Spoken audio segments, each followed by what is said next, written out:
시청자 여러분 안녕하십니까. 대선을 한 달가량 앞두고 여러분들에게 인사드리게 된 대선 카운트다운의 강동원입니다. 대선 시계가 오늘로 D-Day 25일을 가리키고 있습니다. 이번 선거를 비호감 선거다, 또 네거티브 선거전이다 이런 말들이 많습니다만 그래도 여야 양대 후보가 초접전을 벌이는 상황에서 이번 선거에서 누가 당선될 것인지 관심이 집중되고 있습니다. 자, 앞으로 저희는 매주 토요일과 일요일 이 시간에 여러분들이 궁금해하는 이야기 그리고 꼭 짚어봐야 할 이슈들을 후보 캠프 관계자들과 전문가들 모시고 꼼꼼하게 따져보는 시간 가져보겠습니다.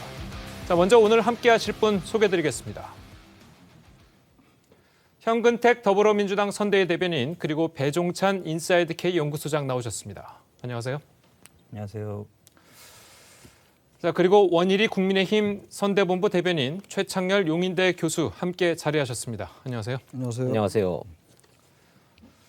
자, 그럼 먼저 오늘의 토론의 주제 소개하겠습니다. 준비된 영상 먼저 보시고 이야기 나눠보도록 하겠습니다. 이재명 후보 배우자 김혜경입니다. 국민의힘 대통령 후보 윤석열의 아내 김건희입니다.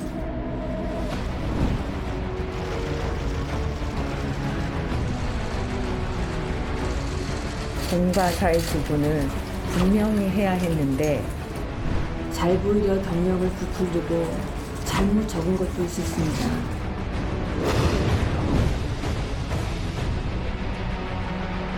작은 희망이라도 드려야 하는데 오히려 근심을 드리게 되었습니다.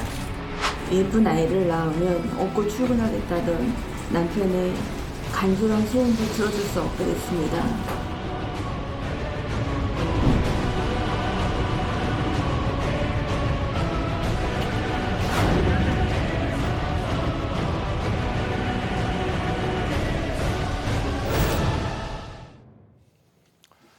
예, 이 방금 보신 대로 오늘의 토론의 주제는 바로 사상 초유의 후보자 배우자 리스크입니다. 자, 이번 선거 초에 공약은 사라지고 이 후보자 개인에게 집중되는 양상이었습니다. 자, 특히 후보 부인에 대한 논란 끊이지 않는 이유 먼저 최창렬 교수님께 여쭤보겠습니다. 글쎄요, 역대 선거에서 이렇게 후보의 예. 유력 후보들의 부인이 두 분 다 사과한 대선은 기억이 안 나거든요. 아주 이례적인 선거인데 예. 지금 말씀처럼 후보 부인이 사과를 했어요 했는데 이유가 여러 가지가 있을 겁니다. 아무튼 뭐 후보들 부인들 스스로들이 문제가 있는 행동을 했으니까 예.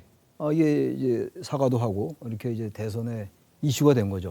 그리고 누구는 뭐 후보 대선이 아니라 영부인 대선이다 이런 말이 나올 정도인데 예. 다른 것과 말씀을 같이 드리면 이른바 매크로한 공약들, 대형 공약이라든지 브랜드가 될 수 있는 공약이 사라지고 뭐 정치 개혁이라든지 거대 담론 물론 정치 개혁 이슈가 나오긴 나와요. 개헌 얘기도 나오는데 예. 이게 선거 전체를 관통하는 이슈로서 자리매김이 안 되는 거죠. 거기다 보니까 후보 부인들의 그런 어떤 흠결이 나타나면서 이 대선 자체가 네거티브 선거라는 것과 같이 맞물리면서 후보 부인 이슈가 아주 선거의 쟁점으로 떠오른 대단히 바람직하지 못한 이런 선거다라고 생각합니다. 자, 이 뭐 이렇게 말씀하신 것처럼 역대 선거 가운데 후보 부인 리스크가 컸던 선거가 과연 이렇게 있었을까 싶을 정도로 이번 선거에서는 그 부분이 굉장히 부각이 되고 있는데 자, 이 캠프에서는 어떻게 보고 있습니다. 좋은 현상은 아니죠. 예. 저희들도 뭐 말씀하신 것처럼 사실은 대선 후보는 아니거든요. 예. 그리고 선거라는 게 기본적으로 이제 대선은 미래, 앞으로의 비전 이쪽으로 가야 되는데 지금 뭐 양 후보 모두 마찬가지로 부인에 대한 어떤 문제 그리고 이제 이게 대해서 사과하고 있는데 사실은 이제 언론도 이쪽에 관심 많이 가 있습니다. 많이 예. 가 있는데 선거에서 대선 후보 부인 뭐 당연히 검증 대상입니다. 왜냐하면 국민들이 이제 도덕적인 기준이 예전 같지 않습니다. 정치인 특히 정치인에 대한 도덕성이 굉장히 높아졌습니다. 그래서 언론에서도 세심하게 체크를 하고 있는데 뭐 불가피한 현상으로 보겠지만 그래도 이 원인이 뭐 있겠습니까? 저희 입장에서야 저희 당 후보 부인이야 지금 제보자가 있고 이분이 이제 폭로하면서 언론이 나오고 그 다음에 야당에서 그걸 받는 구조로 돼 있기 때문에 그럼 뭐 저희들이 어떻게 할 수 없는 구조로 돼 있어요. 예. 그리고 뭐 김건희 씨 같은 경우에도 이게 뭐 한두 해 된 얘기는 아니거든요. 예. 오래전부터 있던 얘기들이라 참 저도 이 선거 뭐 여러 번 해봤습니다만 이런 선거는 참 처음이다. 그래서 참 어찌 보면 뭐 바람직하지 않은 현상이지만 또 어쩔 수 없이 겪어야 되는 현상으로 보고 있습니다. 알겠습니다. 국민의힘에서는 어떻게 분석하고 있습니까? 대선 후보보다는 대선 후보자 배우자에게 초점이 맞춰지는 이 현상이 바람직하지 않다는 데는 이제 동의를 좀 기본적으로 합니다. 그러나 이 사안이 왜 이렇게 벌어질까를 가만히 좀 분석을 좀 해보면 배우자 문제에 대한 본질적인 문제가 좀 성격 자체가 다르다 이런 생각을 좀 갖고 있어요. 김건희 대표 같은 경우에는 공인으로서의 인식을 형성하는 데 절대적 시간이 좀 부족했다. 이런 저희 자체 평가를 좀 하고 있습니다. 법적으로 도덕적으로 무한 검증의 대상이 후보뿐만 아니라 후보 배우자도 돼야 된다. 이 생각을 본인이 형성하는 데 좀 절대적인 시간이 좀 필요했다. 이런 좀 평가를 좀 하고 있고 예. 민주당 이재명 후보의 배우자 김혜경 씨 같은 경우에는 좀 차원이 다른 얘기이기 때문에 이거는 그 좀 다른 얘기라고 보고 있습니다. 예. 본질이 뭐 과잉 의전이다, 황제 의전이다 이런 얘기들을 좀 많이 하고 있습니다만 용어 자체가 예. 틀렸다고 보는 겁니다. 본질적으로 이거는 불법입니다. 알겠습니다. 공무원을 예. 사적으로 동원을 좀 했고 예. 법인 카드가 횡령이 됐고 국고가 손실이 됐고 인사권이 남용된 이런 사건이고 예. 이거 자체가 이따가도 말씀을 드리겠지만 사과 자체도 불충분하기도 했지만 이 문제는 사과가 아니라 수사로 해결될 문제이다. 예. 그래서 후보자 부인이 지나치게 주목받는 현상 자체는 바람직하다고 할 수 없으나 예. 후보와 후보자 배우자의 도덕성과 법적인 문제를 검증하는 단계로 놓고 들어가면 본질적으로 완전히 다른 얘기를 하고 있다. 이런 말씀을 좀 드리고 싶습니다. 알겠습니다.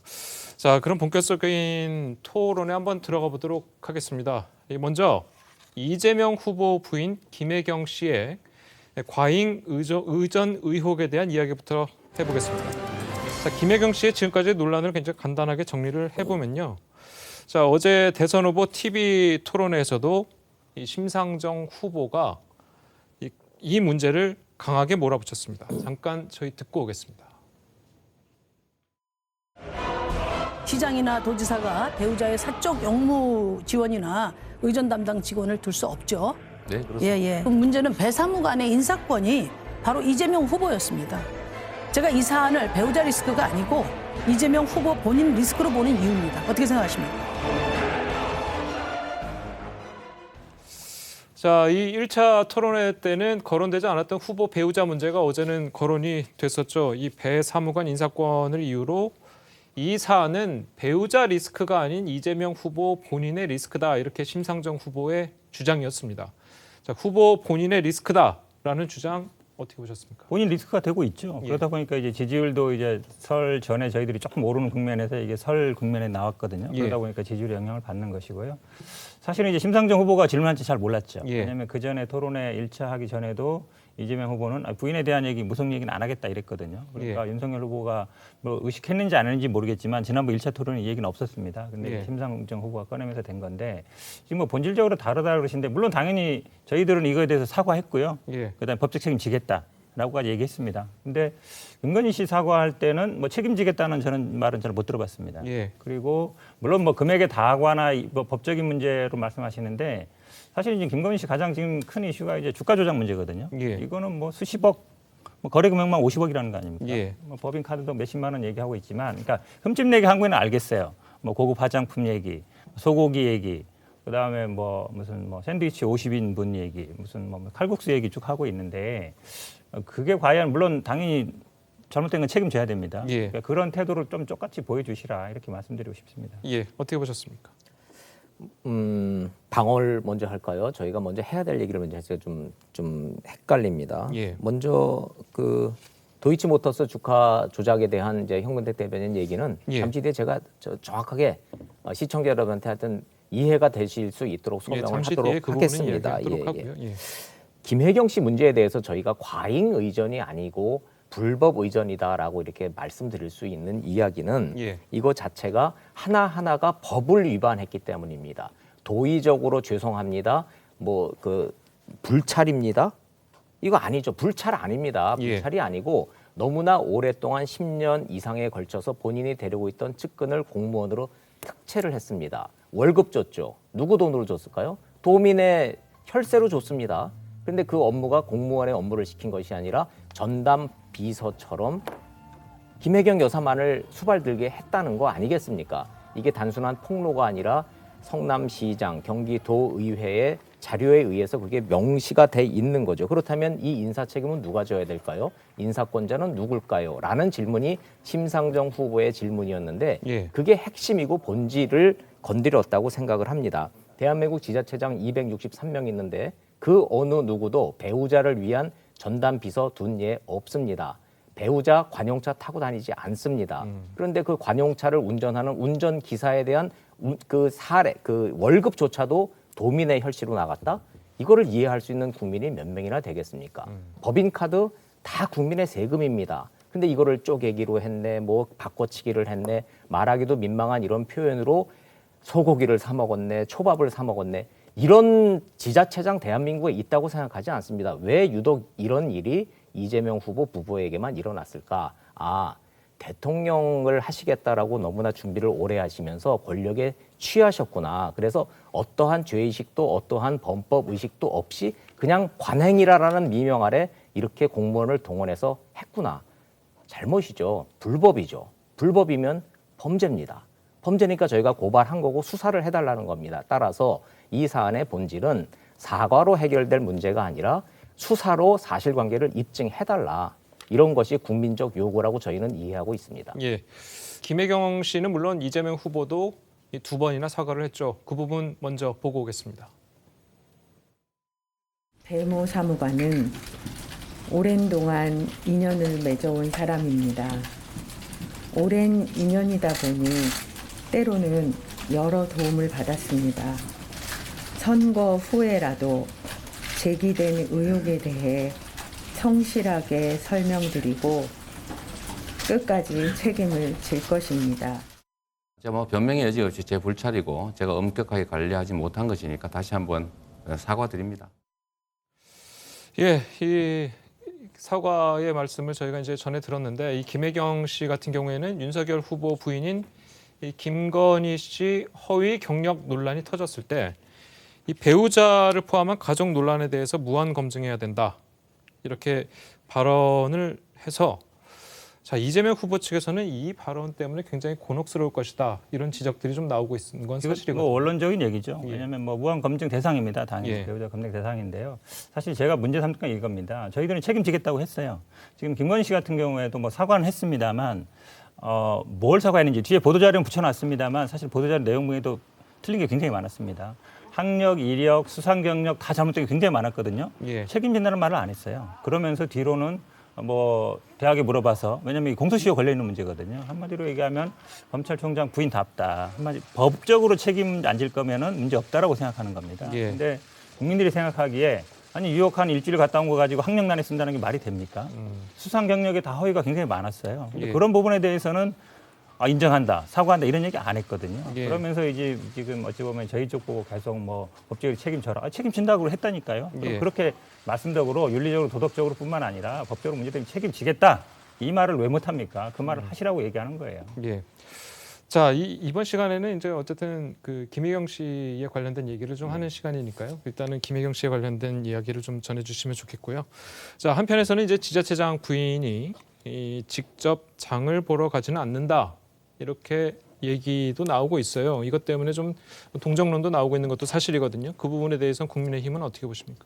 아니, 동정론이 왜 나오죠?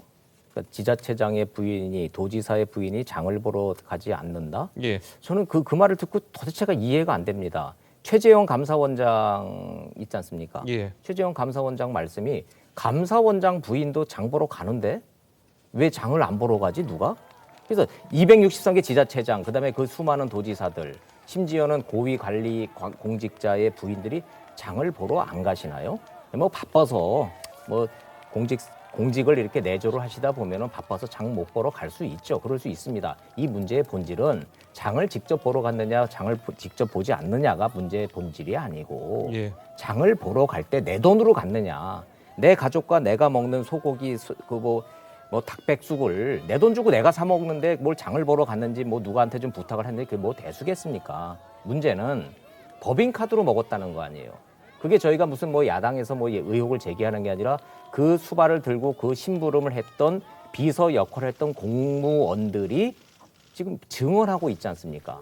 아니 국민들이 이 사실을 보고 야, 참 이게 뭐 돈이 없는 것도 아니고 지위가 낮은 것도 아니고 그 뭐 소고기 좀 사 먹고 뭐 닭백숙 좀 드시고 그러면은 그냥 개인 카드로 드시면 되지. 그걸 굳이 비서를 시켜서 그 법인 카드를 긁어서 사오게 하고 그 다음 날 또 개인 카드 한 거는 취소하고 법인 카드로 긁게 왜 그랬나 저희는 믿기지가 않아서 그런 예. 법인 카드를 써본 경험들이 없으니까 가만히 들여다봤더니 이게 클린 카드이기 때문에 저녁에는 사용이 안 되니까 저녁에 심부름 시킬 때는 개인 카드 가서 긁어서 비서도록 사오도록 하고 그다음에 법인 카드를 줘서 그 다음 날 낮 시간에 가서 바꿔치기 해가지고 취소하고 결제하고 하는 이 상황을 이걸 어떻게 봐야 될까요? 이걸 치졸하게 봐야 된다? 저는 치졸하다고 생각하지 않습니다. 개인적으로. 왜냐?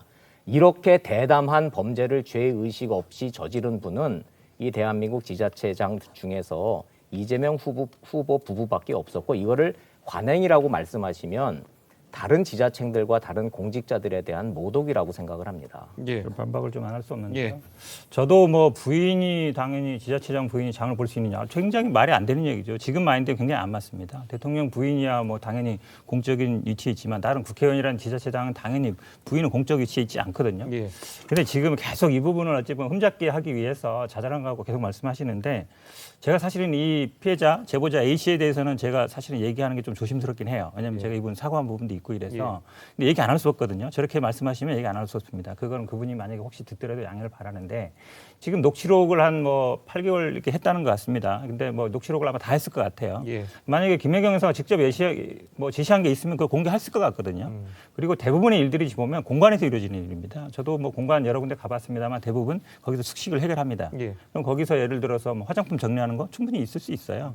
화장품을 욕실에다 두지 뭐 어디 뭐 거실에 둘 수는 없는 거거든요. 그 다음에 지금 뭐 샌드위치 마찬가지로 30분을 사면 어떻게 혼자 먹겠습니까? 근데 의혹 제기들이 자들 보면 공사가 사실은 섞이는 영역에 있는 부분이에요. 예. 이걸 가지고 계속 문제 제기하시는데 저는 그래서 그분한테도 말씀드린 게 그렇습니다. 문제 있으면 김영희 여사가 직접 지시한 게 있으면 공개하시라. 그리고 나머지 부분도 그냥 공개하시라고 말씀드리는 거예요. 어찌 예. 보면 사과했는데도 불구하고 사실은 저는 뭐 정치적인 생각이 좀 없지 않다고 봅니다. 왜 그러냐면 만약에 이분이 공적인 목적이 있다 그러면 당연히 뭐 공익 제보를 하신다 그러니까 뭐 했는지 모르겠어요. 그럼 한번 공개하면 되는데 이거를 사과하고 그러면 이제 사과가 어찌 보면 뭐 좀 부족하다. 그러니까 다시 공개하는 거거든요. 예. 야당이 받고 있고 이거는 아마 선거 끝날 때까지 될 것 같습니다. 예. 그래서 허락하신다면 이게 과연 질문 하나 제- 드려도 될까요? 예. 해보세요. 네. 예, 예.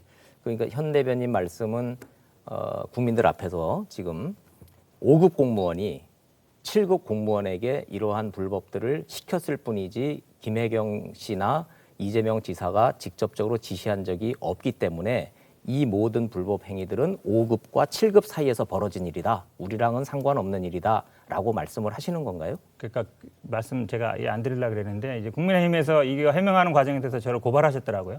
허위로 해명했다. 그러니까 지금 그거에 대해서는 제가 yes, no, 팩트 체크는 정확히 못하기 때문에 말씀 못 드리겠습니다. 하지만 말씀드린 건 그거예요. 이분이 대부분 녹음했단 말이죠. 업무에 예. 대해서 촬영하고 녹음했으면 만약에 김혜경 여사가 아니면 이재명 지사가 지시하거나 이게 있으면 공개했을 거 아닙니까? 녹음을 했든지 그걸 말씀드리는 거예요. 아니 제가 질문을 하는 거는 녹음을 했느냐 안 했느냐가 이 문제의 본질이 아니고 이 사안의 본질이 아니, 지금 말씀 이재명 그렇게 후보 하시잖아요. 부부와 아니 그러니까 지금 말씀이 이 계속 공무원들 아니, 사이에서는 잠시만요, 아무런 잠시만요. 관계가 말씀- 없습니까? 이분들 데려다가 인사시키고 그런 일을 부여하게 하고 그렇게 명령하고 지시하게 한 분들은 이재명 후보와 그 부인 아닌가요? 명령 지시했다는 근거가 뭐죠? 그분들을 명령 인사권 인사하면 다 지시하는 겁니까? 네네. 아니죠. 인사권은 당연히 맞죠. 인사는 맞는데 그렇다 해서 지시 명령을 했느냐라고 그거는 제가 보기에 그냥 선입관이신 것 같고요. 지시한 적이 없으니까. 있는지 없는지는 모르죠, 저도. 근데 지금 이 예. 지시를 했다라고 단정적으로 말씀드리고 계시잖아요. 글쎄요, 예, 그러니까 현 그리고 대변인 지금 말씀하신 말씀은 거를 예, 이재명 잠시만요. 후보가 마치 이거를 다 알고 있으면서도 묵인하고 지시하고 이런 것처럼 말씀하시잖아요. 이런 지자체 장이 없다라고 그러고 있으니까. 그거는 제가 보기에 근거가 있으면 오히려 제기하는 분이 제시하는 게 맞는 거죠. 예, 제가 알겠습니다. 근거 없이 말한 것으로 글쎄 국민들이 좀 믿어주시면은 얼마나 좋겠습니까만은 과연 그 말씀을 국민들이 믿어줄까 제가 그래서 말씀을 드리는 거예요. 예, 제가 말이 알겠습니다. 옳다는 것이 아니고 이재명 후보가 말씀하시는 이거는 도의적인 책임이고 제가 관리를 못했습니다. 불찰이라고 말씀하실 일이 아니라 이 문제 왜 이런 공무원을 이런 식으로 채용을 해서 이렇게 활용했는지에 대한 정확한 법적 규정에 대해서 사실관계를 말씀을 해주셔야지 국민들이 그럴 수도 있겠다라고 이해를 하시는 거지 우리랑은 상관없고 5급 공무원이 7급 공무원한테 뭐 갑질한 겁니다 이렇게 말씀을 하시면 국민들이 과연 믿어주실까 제가 걱정돼서 드리는 말씀이에요. 예. 아니 사실은 지금 폭로하는 내용들은 그러니까 배 씨와 A 씨 사이 이루어진 내용들이잖아요. 그러니까 이재명 후보라든지 김혜경 여사가 지시하거나 어떤 걸 하거나 직접 만나거나 이런 적이 없다는 거 아닙니까? 딱 한 번 봤다는 겁니다. 처음에 채용됐을 때. 이 A 씨도. 못 보셨다. 예. 사실은 그러면 만약에 녹음하고 캡처했으면 직접 지시한 걸 하면 되는 거거든요. 근데 지금 원 대변인은 이 모든 것이 다 이재명 후보가 다 알고서 다 지시하고 좀 기억한 거 아니냐 이렇게 말씀하시는 이 거잖아요. 구조를 그건 만들어주신 아니라는 분이 거예요. 설계자가 이재명 지사였었습니다. 만약에 인사권이 있는 건 맞죠. 인사권이 있다 해서 그 사람이 이루어지는 모든 행위에 대해서 지시라든지 아니면 다 기획하거나 그렇습니까? 그런 건 아니죠. 인사권이 남용된 게 직권 남용이고 그게 범죄란 얘기예요. 인사권 남용은 직권 남용이 아닙니다. 그렇게 오해하지 마세요. 직권 남용은 다른 알겠습니다. 문제입니다. 알겠습니다. 이제 토론이 지금 계속 과열되고 있는데 저희가 이제 다음 주제로 계속 넘어가면서 또 계속해서 이야기를 나눠보도록 하겠습니다. 자, 이 사실 이번 토론 주제는 윤석열 후보의 부인 김건희 씨에 대한 내용을 한번 다뤄보도록 하겠습니다. 자, 김건희 씨의 지금까지 논란도 이제 간단하게 정리를 해보면요. 자, 역시 이 도이치모터스 주가 조작 의혹 그리고 이 허위 경력 기재 의혹 이렇게 고발을 당한 상황입니다. 자, 역시나 어제 TV 토론에서 이 내용도 언급이 됐습니다. 이재명 후보자와 윤석열 후보자의 목소리 각각 들어보겠습니다. 부인께서 도이치모터스 주가 조작에 연루돼 있다는 말이 많은데 후보님 얼마 전에 그 5월 달 이후로는 뭐 거래하지 않았다는데 수십억 수십 차례 거래가 있다는 얘기도 있지 않습니까? 주가 조작 같은 건 피해자가 수만 명이 발생하는데 이건 공정하고는 전혀 관계가 없는 것 같은데 이 점 제가 5월까지 2010년 5월까지나 했다고 하는 것은 재작년에 그 유출된 그 첩보에 등장하는 인물과의 거래가 그랬다고 말씀을 드렸고 벌써 제가 경선 당시에도 계좌까지 전부 다 공개를 했습니다. 자, 이 문제는 잠잠해진 건가 싶더니 최근 김건희 씨에 대해서 도이치모터스 주가 조작 연루 의혹이 추가로 제기되고 있는 상황입니다. 윤 후보는 물론 반박을 했지만 자, 아내가 거래를 끊었다던 시기 이후로도 이 상당한 주식 거래가 이루어진 의혹이 지금 제기되고 있습니다. 대변인님 어떻게? 그렇죠.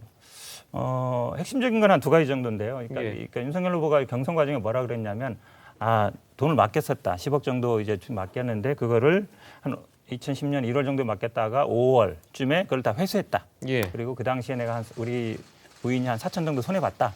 그 이상 없었다라고 얘기했단 말이죠. 근데 최근에 보도에 의하면 그 이후에 2010년 5월 이후에 그 주가 조작이 이루어진 시기가 보면 2012년까지거든요. 10월 예. 11일까지 지금 한 거래 대금으로 한 50억 정도가 이루어졌다. 한 40몇 회 정도 거래가 이루어졌다는 거 아닙니까? 그러면 그 당시에 2010년 5월까지는 아마 뭐 신한증권이었던 것 같은데 그걸 옮겼다는 거거든요. 다른 증권 계좌로 옮겨서 거래를 했다는 거 아닙니까? 그러면 이제 기본적인 말씀인 것처럼 2015년 5월까지 끝났다. 예. 는 거 일단 아닌 것이고. 그다음에 4천만 원 손해 봤다는 것도 이제 2010년 5월 당시 시세 기준인 것 같은데 주식이라는 거는 최종적으로 팔았을 때 실현이 되는 거거든요. 예. 그럼 최종적으로 얼마 이익을 받느냐를 얘기를 안 하는 거예요. 이거를 마치 이제 어떻게 얘기하고 있냐면 그 선수라는 이모 씨와 관련된 게 끝났다는 얘기다. 그분과 거래가 끝났다는 얘기라고 얘기하시는데 그게 말이 안 되는 게 주식 거래라는 거는 그분하고 하는 게 아니고 뭐 증권회사 하든지 아니면은 기본적으로 도이치모터스 주식을 사고 팔았느냐 이게 쟁점이거든요. 예. 그러면 제가 보기에는 해명이 잘못된 거다. 제가 보기엔 해명이 거짓이다 이렇게 보고 있습니다. 예. 해명이 잘못된 게 아니라 현 대변인님이 좀 공격을 잘못하셔가지고 무엇을 공격하는지 여기 계시는 분들이 잘 이해를 못하실 것 같아요. 옆에 지금 배종찬 소장님이 무슨 말씀을 하시는 건지 이렇게 생각하시는 것 같아서 제가 설명을 드릴게요. 그러니까 이제 그 공격을 하실 때 이 도이치모터스의 주가 조작 사건은 실존하는 사건입니다. 주가 조작은 누가 뭐라 해도 범죄죠. 잘못된 겁니다. 예. 그때 그 검찰에서 수사해가지고 도이치모터스 주가 조작 사건으로 권오수 회장 등 5명을 구속했어요. 그래서 재판 진행 중입니다. 그러면 김건희 씨가 여기에 주가 조작에 가담했지 않느냐라는 말씀을 현 대변인이 지금 하시는 것 같아요. 미루어 짐작컨대. 그런데 그 수사를 한 검찰의 공소장에 김건희 혹은 전 이름인 김명신한 이름 석자가 단 한 글자도 들어가 있지 않습니다. 그건 무엇을 의미하느냐? 이 주가 조작 사건을 수사를 해서 주가 조작범들을 전부 잡아서 감옥으로 보내는 과정에서 거기에 가담한 사람의 아무리 집어넣으려고 2년 동안 탈탈 털어도 김건희 씨를 거기다 놓지 못했다는 거예요. 이유는 뭐냐? 사실입니다. 돈을 맡겼어요. 돈을 좀 주는 재주가 많다 그래서 이모 씨한테 돈을 맡겼다는 겁니다. 예. 그러니까 신한증권의 계좌가 개설이 됐겠죠. 그 계좌를 맡긴 겁니다. 그리고 4개월 뒤에 아니 돈을 좀 불려준다 그러더니 웬걸 돈을 자꾸 손실이 나는 겁니다. 그래서 4개월 만에 회수했다라는 게 김건희 대표의 해명이죠. 예. 그 사실관계는 저희가 다 제시를 했기 때문에 민주당에서도 갖고 있는 자료니까 더 이상 설명을 드리지 않겠습니다. 예. 결과적으로 4천만 원 손해보고 돈을 회수한 겁니다. 자, 그걸로 이제 끝났는데 느닷없이 최근 들어서 무슨 이유인지 모르겠으나 이제 민주당에서 아니다. 그 뒤에 더 거래 내역이 더 있다. 이렇게 좀 나오시는 거예요. 저희가 또 그래서 그거를 이제 또 제시를 또 하는 겁니다. 그 뒤에 무슨 다른 거래를 하는 거는 아무런 이 주가 조작 사건과는 시기와 장소와 사람 그 어느 것도 아무런 관련성이 없는 것이고 본인이 본인의 이거를 빼는 과정에서 김건희에서 김건희로 매각되는 거, 김건희에서 모친으로 매각되는 그런 거래 흔적을 저희가 다 밝혔어요. 주가 조작하고 무슨 상관이 있습니까? 도이치모터스 주가 조작 사건으로 주식이 바닥이 나서 내놔도 팔리지 않는 주식입니다. 그냥 내놓을 때마다 조금씩 팔릴 때마다 돈을 회수한 과정이 바로 그 뒤에 거래 내역이 더 나왔다 하는 내용의 사실관계입니다. 이게. 예. 여기서 무슨 주가 조작에 대한 증거가 됩니까? 정황이 됩니까? 무슨 의심의 무슨 근거가 됩니까? 저는 이해할 수가 없습니다. 제가 원 대변인 말씀드리고 싶은 건요. 상대방이만 해명이 잘못됐다 그러면 그냥 그렇게 얘기하시면 됩니다. 제가 원희룡 대변인이 잘못 알고 있습니다. 뭐 그 변명 모르고 있습니다. 이렇게 얘기 안 하거든요. 그건 예의가 아닌 것 같고요. 아유, 그렇게 들으셔서 죄송합니다. 제가 사과드립니다. 그다음에 지금 제가 말씀드린 건 이겁니다. 이제 해명이 잘못됐다. 윤석열 후보에 거래가 없다 이랬거든요. 15년 이후에. 그리고 손해 봤다. 그럼 한마디 얘기하면 됩니다. 최종적으로 어떤 결과가 나느냐. 지금 일반적으로 국민들 한번 보시는 분들이 알 거예요. 주가 거래를 주식 거래를 할 때 돈을 아는 사람한테 맡기는 경우가 있습니까? 더구나 소개를 해줬다는 거예요. 도이치모터스 사장이. 내가 주식을 사려는데 그 회사 사장이 소개하는 사람한테 10억을 맡겨서 주식을 사라 그럽니까? 주식 사는 거 어떻게 사면요. 그냥 트레이드 깔아가지고 앱으로 사면 됩니다. 예. 그 전에는 어떻게 했냐면 전화해서 주문했죠. 예. 근데 그렇게 소개받은 사람한테 돈을 맡겼다가 주식을 샀어요. 10억어치. 물론 뭐 이게 문제 있으니까 그럴 수도 있겠죠. 그럼 팔면 됩니다. 그냥 정리하면 돼요. 예. 10억어치 샀으면 거래 대금이 10억이면 정상이에요. 팔면. 예. 50억이라는 거 아닙니까? 5번 돌렸다는 얘기예요. 한마디로 얘기하면. 예. 처음부터 살 때부터 정상적이지 않은 거예요. 그러니까 공수장에 안 들어가는지 모르겠죠. 근데 지금 저희들이 요구하는 건 이겁니다. 그러니까 검찰에서 소환 요구하고 있다는 거 아닙니까? 예. 소환 응하고 있지 않다는 거예요. 한마디로 얘기하면. 아니, 죄가 없으면 나가서 해명하면 되는 것이죠. 예. 그러니까 1번은 제가 보기에 윤석열 후보 해명이 잘못됐다라는 것이고 2번은 말씀처럼 정상적인 거래가 아니라는 거예요. 그러니까 예. 소환에 응해서 조사를 받으시라 이렇게 말씀드리는 겁니다. 예. 소환에 응하지 않는 이유가 뭐 따로 있습니까? 그 역순으로 제가 이제 설명을 좀 해드리겠습니다. 이거 제가 현근택 대변인 공격하는 게 아니고요. 예. 현근택 대변인하고 이제 말씀하신 우리 사실 개인적으로 되게 친합니다. 예, 알겠습니다. 자, 역순으로 말씀드릴게요. 소환 왜 하지 않느냐? 아니 검찰이 불러야 나가죠. 검찰이 요구가 와야지 나갈 거 아닙니까? 그럼 검찰은 왜 소환을 안 할까요? 이 사건을 박범계 법무장관까지 나서서 이거 제대로 수사하라고 몇 번을 이거를 억지를 써가면서 이걸 뒤집었습니까? 검찰이 왜 안 불렀겠습니까? 예. 왜 뭐 안 부르고 있겠습니까? 지금 2년 동안 탈탈 턴 사건인데. 예. 부르면 나갈게요. 나간다니까요. 안 부르고 있으니까 안 나가는 겁니다. 해명됐습니다. 이거. 예. 자, 두 번째. 정상적인 거래가 아니다. 아니 전화로 해서 주문을 넣고 사고 그랬다면은 증권사 전화 그 주문 다 녹음되죠. 녹음될 거 아니겠습니까? 예. 그럼 그 녹음 그 검찰이 다 가져갔으니까 그거 내놓으면 될 거 아닙니까? 그 뭐가 비정상이라는지 이해가 좀 안 된다는 것. 첫째. 그다음에 첫 번째, 맨 마지막. 윤석열 후보가 해명을 잘못했다. 자, 거래 내역 없다고 말한 적 없습니다. 이런 게 바로 이제 허위 사실로 이게 문제가 되니까 예. 이런 거를 좀 조심해서 좀 말씀을 해달라는 부탁을 제가 드리는 거예요. 예. 거래 내역 없다라고 말씀드린 적이 없고 이 사건을 했었던 2010년 1월부터 5월까지 사건으로 공소장이 제시되는 과정에서 거래 내역을 제출하라 그러니까 검찰에서 요구하는 그대로 그 단계의 거래 내역을 제시를 한 겁니다. 예, 알겠습니다. 그것도 이게 뭘 부인을 했어요? 예, 알겠습니다. 소환 부분에 대해서는 언론 보도는 났었습니다. 소환에 응하지 않고 있다. 대선 후에 나가겠다라고 보도가 났기 때문에 말씀드리는 것이고 그건 체크가 필요한 것 같고요. 주식 거래 말씀하시는데 말씀드렸잖아요. 내가 어떤 회사 주식을 사려는데 그 회사 사장 소개로 소위 말하는 선수라는 사람한테 돈을 맡기는 경우가 있냔 말이죠. 예. 그게 이례적인 거죠, 당연히. 예. 왜 해명이 잘못되느냐? 윤석열 후보는 계좌 공개를 다 공개했다. 했는데 2010년 5월까지만 한 거예요. 한마디로 문제가 없는 계좌만 공개한 거 아니냐. 그 위에 이제 어찌 보면 주가 조작이 이루어졌는데 본인 스스로 했다 그러지만 그 위에 거 왜 공개 안 했느냐. 이 부분은 홍준표 의원도 계속 문제 제기했던 거예요. 왜 다 공개 안 하느냐. 이 얘기하는 겁니다. 알겠습니다. 자, 이 선거 초반부터 이제 김건희 씨의 뭐 도이치모터스 주가 조작 의혹 사건과 더불어서 이 허위 경력 의혹도 이 윤 후보의 발목을 잡았었죠. 자, 배종찬 좀 여쭤보겠습니다. 네. 자, 실제로 후보자들 지지율 여기에 부인들 그러니까 배우자의 사과 얼마나 영향을 미쳤습니까? 영향을 미쳤죠. 그러니까 후보자의 배우자와 관련된 리스크에 따라서 후보자들의 지지율이 영향을 받는 거죠. 예. 그러니까 오늘도 지금 우리가 대선 25일 남겨두고 있는데 이 중요한 시점에 후보자의 정책이 아니라 후보자 배우자의 리스크를 가지고 이야기를 해야 되는 상황이라는 것이거든요. 예. 그러니까 이번 대선 성격이 앞서 이제 최창희 교수님께서 말씀하셨던 대로 후보자 개인에 대해서도 믿지 못하는 선거가 되다 보니까 후보자 배우자들까지도 탈탈 털 수밖에 없는데 예.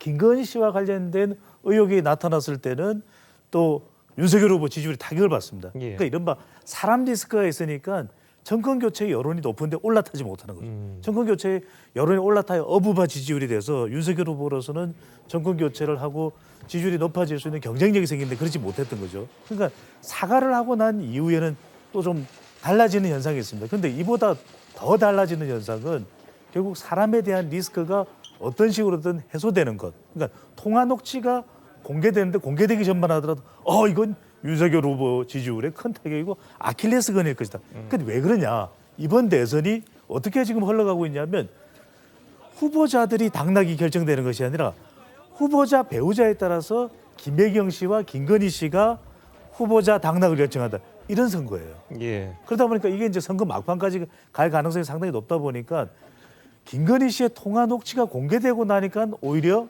지지율이 그냥 해소돼서 올라가는 현상이 나타나기 때문에 그래서 지금 이제 김혜경 씨, 이재명 후보의 배우자인 김혜경 씨 논란과 사과가 있었고 이게 거의 일단락된 거 아닌가 이렇게 생각하시는 분도 있는데 우리가 첫 번째 주제로 이걸 다룬 이유가 뭘까요? 끝까지 갑니다. 제가 이게 30여 년간 대선 분석을 해보니까 이런 적이 단 한 번도 없었는데 예. 이번 대선은 후보자 배우자 리스크가 끝까지 갑니다. 알겠습니다. 자, 허위 경력 얘기가 좀 나와서 말씀인데 이 김건희 씨 같은 경우에는 이 허위 경력 관련해 가지고 직접 나서서 사과 기자회견을 했었죠. 이 당시 모습 잠깐 보시겠습니다. 일과 학업을 함께하는 과정에서 제 잘못이 있었습니다. 잘 보이려 경력을 부풀리고 잘못 적은 것도 있었습니다. 그러지 말았으려 했는데 돌이켜보니 너무나도 부끄러운 일이었습니다. 자, 이 뭐 당시 김건희 씨 같은 경우에는 이 남편이 대통령이 돼도 이 퍼스트 레이디의 역할을 안 하겠다. 이런 입장까지 밝혔거든요. 퍼스트 레이디의 입장을 안 하겠다라는 건 어떤 말입니까? 그러니까 이제 정확히 말씀을 드리면 아내로서의 역할에만 충실하겠다 이렇게 예. 한 거죠. 조금 큰 틀에서 제가 좀 설명을 좀 드리자면 예. 퍼스트 레이디의 역할을 하느냐 안 하느냐 어디까지로 그 할 거냐 영부인 제도를 없앨 거냐 유지할 거냐 이런 차원의 문제가 아니고 예.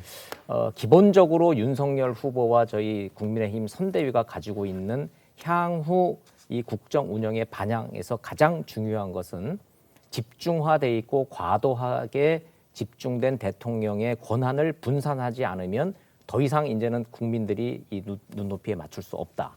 이런 생각입니다. 예. 그러니까 무엇을 그럼 구체적으로 어떻게 할 거냐? 대통령에게 법적으로 주어진 인사 권한보다 현재 대통령이 행사하고 있는 인사권이 2배, 3배라는 거 아니겠습니까? 그러니까 그거를 다 내려놓기 위해서는 분권형 책임 총리제를 비롯한 대통령 분권제도로 예. 가야 되는 거죠. 그거를 보여주기 위해서 청와대로 들어가지 않고 그 광화문 집무실로 들어가겠다. 광화문 집무실 시대를 열겠다는 약속을 한 것이고 청와대라는 공간을 국민들한테 반납드리겠다 말씀을 좀 드리는 거죠. 이렇게 대통령의 권한을 분산시켜서 국정에만 집중하는 제왕적 대통령제나 왕 같은 대통령이 아니라 국정에만 그 행정부의 수반으로서의 대통령의 국한된 대통령제를 운영하겠다라고 이제 의지를 다지다 보니 예. 자연스럽게 지금 현재 너무나 관행적으로 자연스럽게 받아들이고 있는 퍼스트 레이디, 뭐 영부인제 이런 제도 자체를 우리는 아예 포기하고 가겠다 처음부터 따라서 김건희 대표 같은 경우에는 이 나라 대통령의 부인으로서의 역할만 하겠다. 이 정확히 말씀드리면 외교라든지 뭐 공식 행사라든지 대통령 부인의 역할이 있겠죠. 이런 것만 하는 것이지 대통령 부인이 현재처럼 나서서 뭐 누구처럼 대통령 후보 부인이 마치 무슨 뭐가 된 것처럼 전국을 누비고 다니면서 이런 거 안 하겠다는 어떤 알겠습니다. 의지의 표명으로 이해해 주시면 되겠습니다. 알겠습니다. 가능할 거라고 보십니까? 저는 뭐 실제로 불가능할 걸로 봅니다. 예. 왜냐하면 실제로 뭐 공공 어떤 외국을 가거나 이럴 때 안 갈 수도 없고요. 왜냐하면 예. 거의 카운트 파트너 움직이거든요. 더구나 근데 왜 그러냐면 저도 사실은 이제 김건희 씨 관련 뭐 얘기를 하다가 이제 고발을 당했는데 그러니까 국민의힘에서 반응하는 걸 보면 알아요. 김건희 무속 관련해서 굉장히 민감하게 반응합니다. 대부분 뭐 고발도 하고 그래요. 예. 그만큼 어찌 보면 노터치, 언터처블이거든요. 실제로 그 녹취록에 보면 이러지 않습니까? 우리 남편이 뭘 아냐. 본인이 다 하는 것처럼 뭐 캠프 사람들도 다 들어와서 도와달라는 얘기도 하고 실제로 윤석열 후보보다 김건희 씨가 더 높은 거 아니냐. 실제로 의사결정 지배하는 거 아니냐. 이렇다 그런다 그러면 예. 거기서 뭐 영부인 역할을 하는 게 중요하겠습니까? 의사결정 어떻게 하고 있느냐 훨씬 중요한 거죠. 저는 예. 그런 면에서 본다 그러면 현실적으로 별로 그런 일은 있지 않을 것 같습니다. 예. 자, 이 뭐 민주당에서는 이런 일이 좀 있을 수 없을 것이다 이렇게 좀 보셨는데, 자, 이 대선 전국에서 앞으로 김건희 씨 그리고 김혜경 씨가 영향을 앞으로 얼마나 미칠 수 있을까요? 글쎄요, 아까 배종찬 소장도 그런 얘기 했는데 이슈가 워낙 많잖아요. 근데 원래 선거라는 게 정치라는 게 이슈가 이슈를 덮고 그래요. 그러니까 지금 엄청나게 많은 이슈가 있는데 그 이슈가 대선에 결정적 영향을 미칠 것 같다가 또 사라져요. 예. 그 대표적인 게 김건희 씨 그 MBC에서 그 보도할 때 예. 스트레이트에서 엄청난 관심이 있었잖아요. 예. 저도 그거 보고 바로 지금 방송에 나오고 그랬었는데 예. 근데 생각보다 윤석열 후보 지지율이 올랐어요.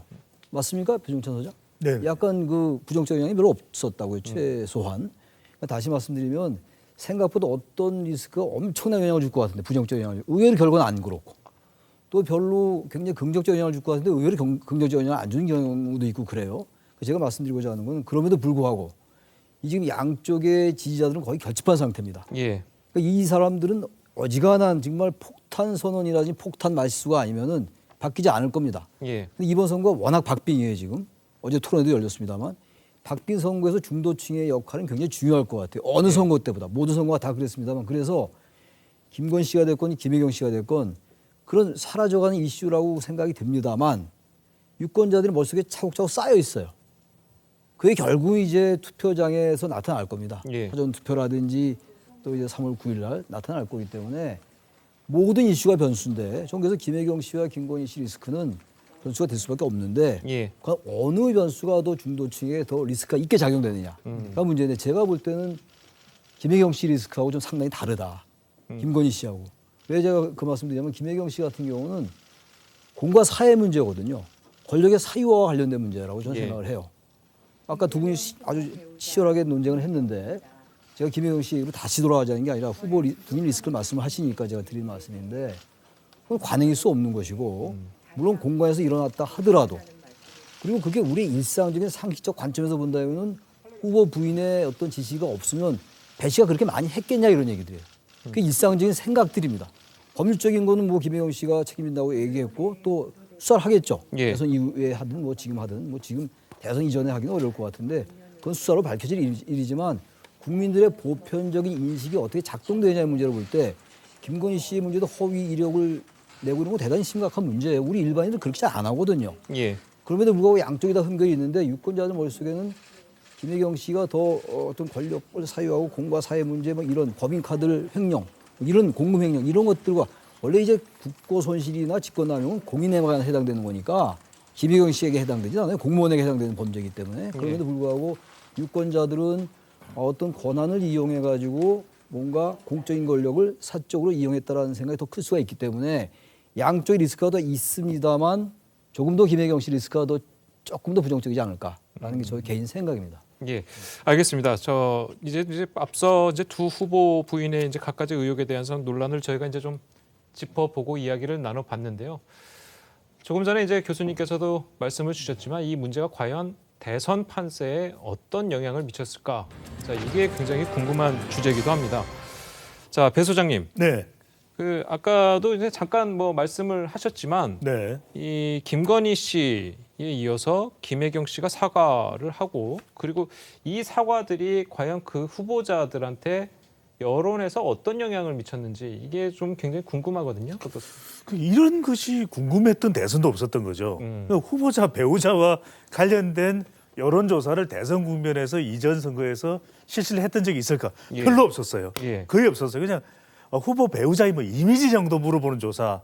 어느 후보자의 배우자가 가장 따뜻한 이미지라고 생각하십니까? 뭐 이런 게 여성 잡지 정도에 실릴 정도인데 예. 이번에는 정말 후보자 배우자가 여론조사 질문의 뭐 절반을 차지하는 예. 그런 조사도 있을 정도인데 실제로 김혜경 씨와 김건희 씨의 이 의혹에 대해서 물어봤습니다. 그러니까 김혜경 씨는 뭐 공무원 심부름 논란, 김건희 씨는 7시간 통화 녹취 논란이겠죠. 예. 물어봤더니 부정적이라는 응답이 김혜경 씨 논란이 56%로 나타났고요. 김건희 씨 논란이 47.8%로 나타났습니다. 예. 그러니까 이 조사 결과만 놓고 보면 김혜경 씨 논란이 더 큰 부정적인 영향인 것이거든요. 그러니까 이게 실제 지지율에 얼마나 영향을 미쳤는지는 둘째로 치고 예. 우선 이것이 얼마나 더 어느 쪽 배우자가 더 부정적이냐 이걸 보면은 김혜경 씨 논란이 공무원 심부름 논란이 더 크게 나타났는데 이건 그렇게 될 수밖에 없는 게 더 유권자의 귀에는 솔깃하게 들어오거든요. 왜냐하면 과잉 의전 또 법인카드 이런 부분들이 예. 이제 유권자의 이 성향적 또 특성을 또 분석을 한다면 그렇게 되는데 그런 이유가 대상을 보더라도 사적이냐 공적이냐 대체적으로 이제 김건희 씨가 사적 논란이 의혹 논란이라면 좀 공사를 구분하지 못했다. 그다음에 대상도 주로 중도층까지 깊숙이 파고 들어가서 영향을 미치는 이슈는 김혜경 씨 이슈일 수가 있는 것이죠. 예. 그러다 보니까 이 비교를 해보면 김건희 씨 논란보다는 김혜경 씨 논란이 더 큰 부정적인 파급 효과로 나타난 그렇다고 해서 김건희 씨 논란도 결코 적지 않다, 만만치 않다고 봐야 되겠죠. 예. 예, 저도 동의를 합니다. 그래서 기본적으로 이제 저희가 보는 인식은 김건희 대표의 문제는 김건희 대표의 문제고요. 이 문제의 본질이 김혜경 씨 문제의 본질은 김혜경이 아니라 이재명 후보의 문제라는 게 본질이라는 말씀을 그래서 제가 자꾸 반복적으로 드리는 겁니다. 예. 김혜경 씨, 김건희 대표 같은 경우에는 공인으로서 본인이 생각이 좀 부족했고 인식이 부족했다는 걸 사과를 드렸던 것이죠. 그래서 거기에 대해서 그 과정에서 나왔던 그 부적절한 언행에 대해서 상처 입은 분들, 국민들한테 심려를 끼쳐드린 점에 대해서 사과를 하니까 국민들이 그거를 그거는 사과로 받아들이는 거 아닌가라고 저희가 좀 자체적으로 평가를 좀 하고 있는 것이고 저희가 문제 제기를 하고 있는 김혜경 씨 문제는 반복적으로 말씀드리지만 과잉 의전이 아니라 국민들 입장에서 보면 아니 내가 낸 혈세를 이런 식으로 낭비하고 이런 식으로 권력을 남용하는 이분들이 성남시장이나 경기도지사가 아니라 대통령이 된다면 도대체 어떤 일이 벌어질까라고 그 인사 책임권자인 이재명 후보에 대해서 공포심을 느끼는 거 아닌가 이렇게 좀 보는 겁니다. 예. 저희가 문제 제기를 하고 있는 것도 단순히 공과 사를 구별하지 못한 도의적인 책임과 불찰의 문제가 아니라 명백히 불법인 줄 알면서도 불법을 저지른 분들의 인식은 도대체 무엇일까? 이런 분들이 대통령 후보가 된다면 어떤 일이 벌어질까? 여기에 대해서 문제 제기를 하는 것이고 국민들이 인식적으로 이 문제는 본질이 다르다. 김건희 대표의 문제와 김혜경 여사의 이 문제는 본질적으로 차원이 다른 문제다라고 인식하는 것 아닌가 이런 생각을 좀 해봅니다. 뭐 명백한 범죄, 불법, 확정적 범죄자라는 얘기랑 똑같은 얘기 같은데 뭐 공포심까지 느낀다 그러시는데 사실은 윤석열 후보 부인 얘기도 비슷합니다. 왜 그러냐면 뭐 결혼 전에 벌어진 일이야 당연히 뭐 관계 없을 때는데요. 결혼 후에 벌어진 일들도 굉장히 많습니다. 왜냐하면 이 주가 조작 사건도 제대로 수사가 안 됐거든요. 지금 문제는 지금 이게 제대로 지금 언론에 안 나오고 있습니다만 코바나 콘텐츠 협찬 관련 이게 중앙지검 되고 나서의 문제였거든요.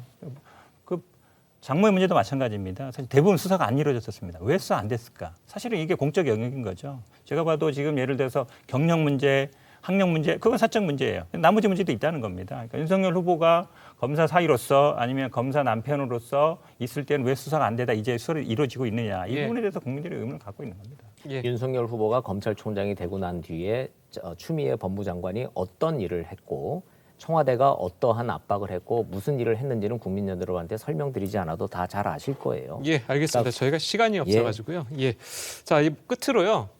최 교수님께 네. 뭐 앞으로 이제 대선이 한 달 정도 남았잖아요. 이 배우자 리스크가 이 대선 판세에 미칠 수 있는 영향 좀 짧게 좀 부탁드리겠습니다. 제가 아까 잠깐 말씀드린 것처럼 이 대선에서 후보 부인 리스크 완전히 없어지지 않을 것 같아요.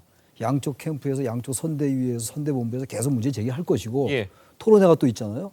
그러니까 어제 토론회에서도 나왔단 말이에요. 1차 토론회는 탐색전이라서 안 나왔는데 물론 양쪽 두 후보가 부담은 있어요. 상대방을 공격하면 또 자신도 공격할 수 있는 지금 여기서 나타나고 있는 거 아닙니까 두 분이서? 예. 근데 아무튼 간에 이 논란은 계속 될 수밖에 없다.